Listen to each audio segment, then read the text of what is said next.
They were supposed to play Lake Crystal Welcome Memorial in Wyndham. And but there was so much rain, the field was unplayable, so they just moved the game down to Lake Crystal. And son of a gun, Wyndham got their first win in 2 years in a road game that was supposed to be a home game. So that is pretty fitting there. A couple of thank a ref notes. A nice tweet I saw from the John Marshall football team down in Rochester. They had a picture of the crew at a game from their first varsity home game of the year, and they take care of them. This is happening more and more. Jody at the Pizza Barn has really set a standard here for thanking officials. So they provided snacks and treats at halftime and after the game, big sandwich boxes, candy bars, bananas, drinks, and these officials really appreciate that. And so if anybody else is thinking about that, any other schools or businesses you want to take care of officials and thank a ref, let me know about it on Twitter, and we're glad to share that news. Hagee's Pizza, which is the Malacca pizza place just up the road from Princeton and Pizza Barn. Another tweet I saw from a game up there, and Hagee's basically they make frozen pizzas. So the officials at a game in Malacca all got a nice big frozen pizza after the game to take home, and that is fantastic. Thank a team. This is pretty neat. We know how important marching bands are and pep bands to all of our activities. Someone with Farmington High School tweeted a picture of several Farmington football players who had gone to a marching band competition in Rosemount to cheer for their marching band. That kind of flips the script when the football players get on the road to go watch the marching band compete and represent their school, and they're cheering for that. That's really awesome. So way to go, Farmington football guys, cheering for your marching band. Friend of mine at the Rochester Post Bulletin, Pat Ruff, does a great job of covering high school sports down in southeast Minnesota. Had a great tweet about dealing with kids and how great that is. So Pat wrote he had just had a great interview with Zambroda Mazeppa, Kenyan Wanamingo cross-country star Natasha Sortland. Interviews like that are one of the reasons I still love being a sports writer. She's quite a kid, and I like that tweet. I retweeted that tweet.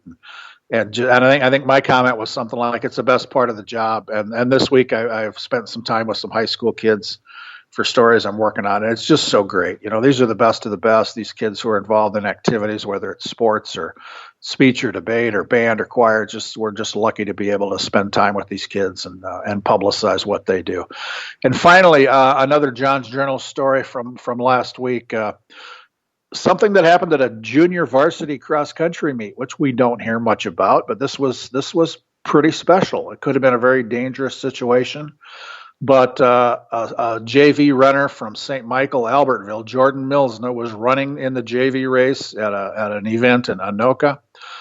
Saw a runner from Minnetonka clearly struggling during the race, just not looking good on the course. The Minnetonka kid actually fell in a big wet water puddle, and Jordan helped her up and encouraged her to keep going. You can make it, you can finish, but the girl was still just struggling. So Jordan basically helped her off the course, just stopped running, took her by the arm, got her off the course, away from where other people were running, sat her down, checked her pulse. The other runners passed out for a time, Jordan told me. But then Jordan stayed there. An athletic trainer came, who was at the site, and they called an ambulance, so the paramedics came. And this runner from Minnetonka was wearing a heart monitor. She had had a minor episode in a race the week earlier. Doctors had checked her out, and they gave her a heart monitor. They didn't say she couldn't run. They said, wear this heart monitor, so then afterwards we can see what's going on. And the crucial thing was Jordan stayed there for 45 minutes with this girl from another school that she didn't know. She'd never met her. She didn't know her name right away. And she was able to tell the EMTs, what she saw, what happened. They relayed that to the physicians once the runner got to the hospital. And then the kicker is later that night, Jordan tracked down the cell phone number for the Minnetonka coach and texted her asking how her runner was doing. And just phenomenal. And I'm going to close the show with part of an email from the Minnetonka runner's mom that she sent to the Minnetonka coaches.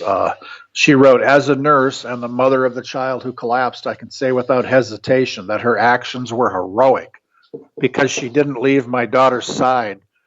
She was able to give an accurate account of events to both the athletic trainer on site and the paramedics, which then resulted in both cardiology and neurology having a clear picture about what transpired. I feel that it is essential for you to know that her actions did not go unnoticed. She showed unbelievable sportsmanship and astonishing integrity towards a fellow athlete, and that deserves to be recognized. Please let her know that she's the definition of a true athlete. We wish her the very best the rest of the season and throughout life. And Jane Reimer Morgan is the coach at Minnetonka, and I've known Jane a long time. And she called me after this happened the next day. She just wanted, Jordan to be thanked, and I ended up getting a hold of Jordan on the phone and Jordan's coach out at St. Michael Albertville. Really a neat story of someone just jumping in and doing what needed to be done because somebody was in trouble, in a JV cross country meet, and really, really great stuff. And we, this one's pretty rare, but we see great things so many times. Like my friend Pat Ruff tweeted, to hanging out with high school kids. It's a great world we live in here, and I think that's just a phenomenal way to end this week's podcast. So hopefully Jim and I will be back together next week. Have a great week, everybody. And if you see my funny looking car down the road, give me a shout. Thanks a lot.